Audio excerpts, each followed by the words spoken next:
Sekarang saya akan bikin statement sebagai orang Mori, sebagai putra daerah. Saya kasih tahu ya. Saya kasih tahu kepada perusahaan maupun orang yang datang kerja, jangan coba-coba kau bikin kekacauan di tanah Mori.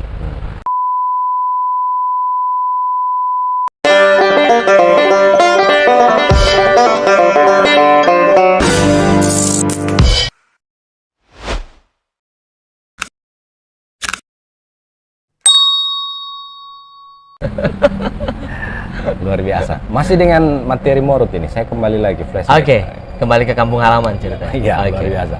Morut beberapa hari terakhir karena menjadi pusat perhatian baik nasional maupun internasional. Ya, betul. Jadi saya kira pemirsa juga sudah paham belakangan terakhir Morowali Utara itu ada sebuah tragedi Di GNI ya? ya di perusahaan Gunbuster Nikel Indonesia. Ya. Itu ada bentrok antara TKA dan TKI. Ya. Saya baca juga komentar Kanda di salah satu media online Ya. yang ada di Sulteng. Ya. Kanda memberikan statement dan menurut browsing saya, tokoh khususnya tokoh Morowali Utara yang ikut memberikan statement pertama itu yang muncul di media mainstream adalah Kanda. Kanda mau ngomong apa soal kejadian ini? Begini, nah ini serius ini. Ya.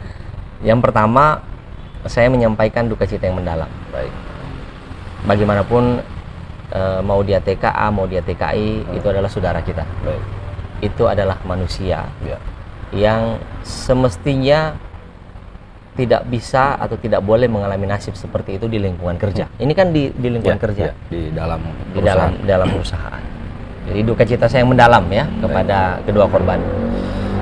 Kemudian di kesempatan ini saya ingin menyampaikan pendapat dari 3 sudut pandang. Baik. Yang pertama dari sisi hubungan industrial. Kemudian yang kedua dari sisi investasi industrial. Kemudian yang kedua dari sisi hubungan industrial atau ketenaga kerjaan. Kemudian yang ketiga dari sisi sebagai putra daerah. Sebagai orang sana lah ibaratnya. Ya, baik. Saya tidak sedang berbicara mengenai pendatang dan orang asing, tidak ada. Di Indonesia ini tidak ada yang pendatang. Ya. Kita semua adalah orang Indonesia. Orang Indonesia.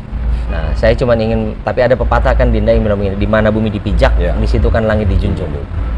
Jadi saya ingin bicara juga itu nanti terakhir. Tapi yang pertama saya ingin bicara dulu dari sisi investasi industrial. Seperti yang sudah pernah saya sebutkan di podcast saya di sini juga, pertama kali saya podcast di ini Palu, bahwa tambang itu memerlukan investasi yang tidak sedikit. Ya. Di samping memerlukan investasi tidak sedikit, memerlukan skill yang tidak semua orang bisa. Ya. Mengolah tanah, mengekstraksi kemudian menjadi logam, itu ilmunya tidak sembarangan. Betul. Nah, kalau kita cuma kaleng-kaleng ya tidak akan pernah bisa jadi itu barang. Nah, mengutip kata mentor saya Pak Anwar Hafid, investasi itu seperti telur angsa, telur emas angsa. Nah, jadi hasil dari investasi itu adalah telur emas. Telur emas ini kemudian bermanfaat untuk masyarakat, mendatangkan kesejahteraan. Nah, investasinya adalah ibaratnya angsa. Nah, kalau ada apa-apa, jangan angsanya yang kau bunuh. Karena kalau ketika angsanya kau bunuh, dia berhenti bertelur. Berhenti. Kan begitu.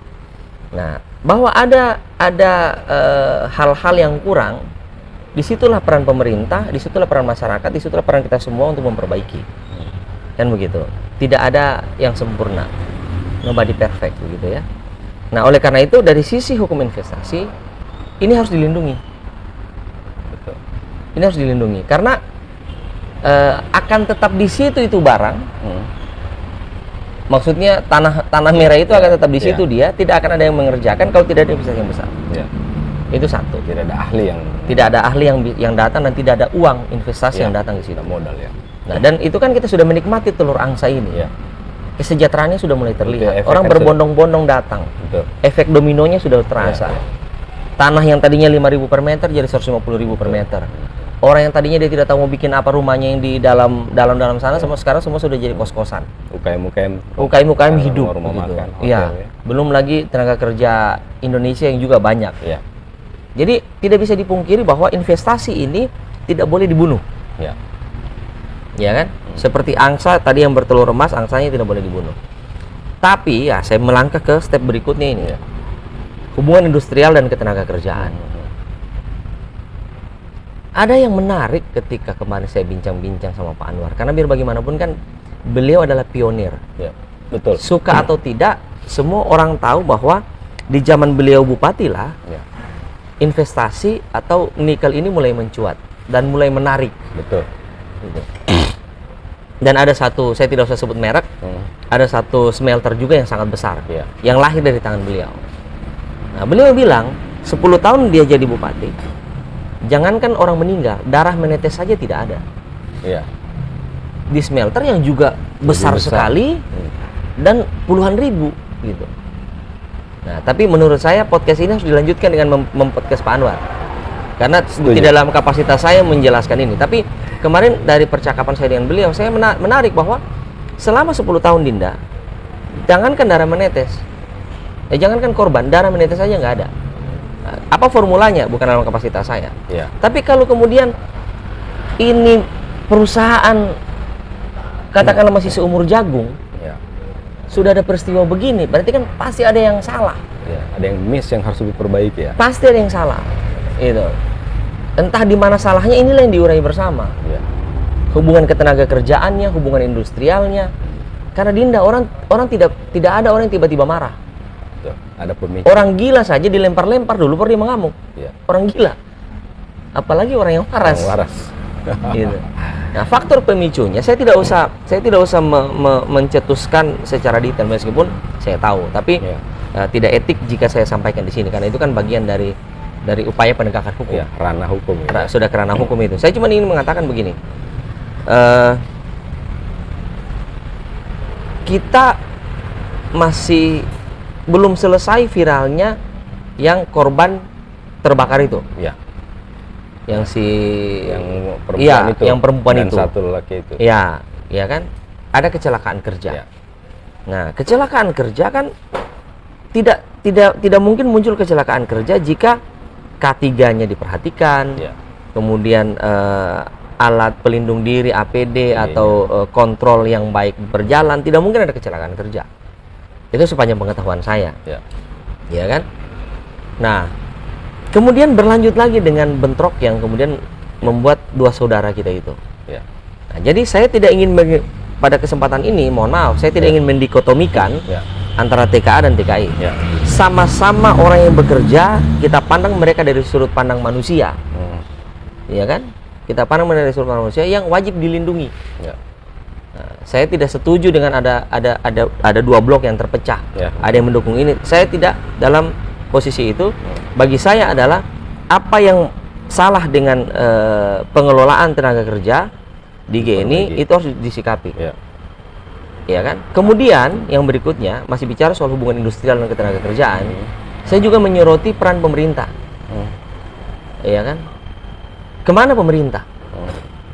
Ya kalau saya ambil dari kata-kata Pak Anwar tadi 10 tahun saya memimpin, berarti kan sebagai pemerintah dong. Ya. Ya kan? Berarti menurut saya ada peran pemerintah daerah dalam hal ini yang mungkin itu harus dibenahi, entah komunikasinya atau entah pengawasannya.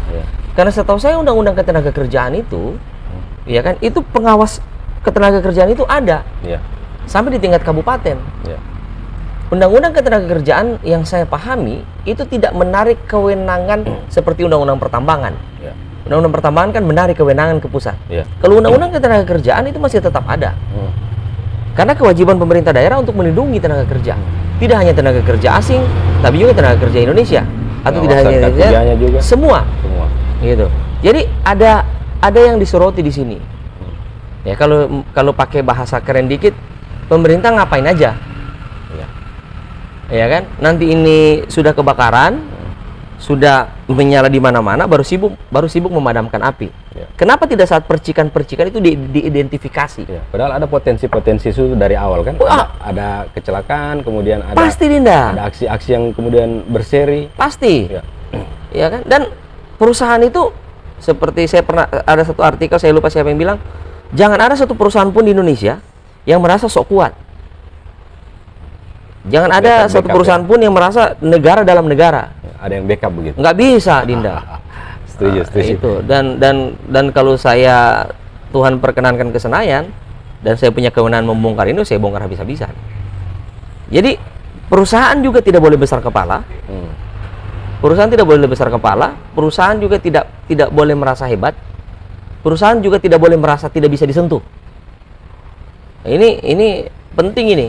Nah, pemerintah juga kalau misalnya dia merasa ini perusahaan kurang ajar, merasa tidak bisa disentuh, ya hantamlah. Tegas ya. Hajar saja. Sesuai undang-undang. Kau kan datang di mana bumi dipijak, di situ langit dijunjung. Ya. Nah, ini sekaligus melangkah ke yang ketiga. Kan tadi saya bilang ada 3 hal kan. Nah, sekarang saya akan bikin statement sebagai orang Mori, sebagai putra daerah. Saya kasih tahu ya. Saya kasih tahu kepada perusahaan maupun orang yang datang kerja, jangan coba-coba kau bikin kekacauan di tanah Mori. Gitu. Ini jelas, clear ini pernyataan saya. Di mana bumi dipijak, di situ langit dijunjung. Kita menerima investasi, kita menerima siapa saja yang datang kerja. Tapi tolong jaga tanah kami. Tolong jaga tanah Morowali Utara. Gitu. Karena kalau sudah habis juga kesabaran kami, kemudian kami dipecah-pecahkan. Kemarin saya bicara tegas di Tomanta, saya bilang ada mantan suami, ada mantan istri. Sederhananya begitu. Tapi mantan saudara tidak ada. Betul. Ya kan, Dinda? Tidak ada penetapan pengadilan bahwa kau sudah mantan saudara ya? Tidak ada. Saudara. Sekali saudara tetap saudara. Bagi kami yang datang itu adalah saudara. Oleh karena itu tolong kita jaga sama-sama kondusivitas tanah Morowali Utara. Baik. Untuk saudara-saudaraku yang berasal dari luar Morowali Utara, silakan datang karena ini tanah kita bersama. Karena ini bukan tanah kita bersama, karena ini peluang yang bisa terbuka untuk semua. Gitu. Jadi saya tidak mengatakan bahwa hargailah tuan tanah, tidak. Kita semua happy, kita semua senang ada investasi masuk. Tapi dengan segala hormat, para pihak-pihak yang coba-coba memancing di air keruh, yang coba-coba menjadi provokator, yang coba-coba menyalahkan ini itu, suatu saat pasti akan berhadapan dengan kita. Tolong hentikan ya. Kemarin saya sempat terima juga ada katanya mau rahasia TKA, tapi ya syukur alhamdulillah puji Tuhan saya kirim ke Kapolres, itu langsung ditindaklanjuti. Saya bilang siapa kau mau rahasia? Ya kan? Jadi jangan sampai kemudian ini, tapi saya bersyukur ya, saya berterima kasih kepada Pak Kapolda, kepada Pak Kapolres serta yang sangat cepat menanggapi. Jangan sampai ini berkembang menjadi isu yang memicu konflik horizontal. Nah, itu tidak boleh terjadi. Oh, agak panjang, Dinda ya? Ini penting, karena ini penting dan harus detail. Minta maaf kalau nggak panjang. Ini perlu karena kita lagi bicara soal kasus yang serius gitu. Betul. Jadi itu tadi. Jadi sempurna menurut saya mengulas dari sisi investasi industrial, kemudian ketenaga kerjaan dan sudut pandang saya sebagai putra asli Morowali Utara. Baik Anda. Ya. Saya baru kali ini podcast dengan beliau serius. Kalau sebelumnya kita lebih santai, tapi ini karena masalah yang dibahas adalah persoalan serius, menyangkut soal kampung halaman juga, orang banyak, kemudian bangsa dan negara ini. Dan lagi viral juga. Lagi viral. Baik, kita berharap apa yang terjadi di Morot dan di negara ini bisa segera teratasi dengan baik. Amin. Agar semua bisa berjalan, khususnya roda ekonomi. Ketika ekonomi berjalan, masyarakat sejahtera, apa-apa bisa berjalan semuanya. Amin. Saya kira cukup, nanti kita ada episode selanjutnya. Terima kasih, Dinda. Baik, saya Roni Sandi pamit. Terima kasih atas kebersamaannya. Sampai baku dapat lagi. Saya Mardiman Sani pamit.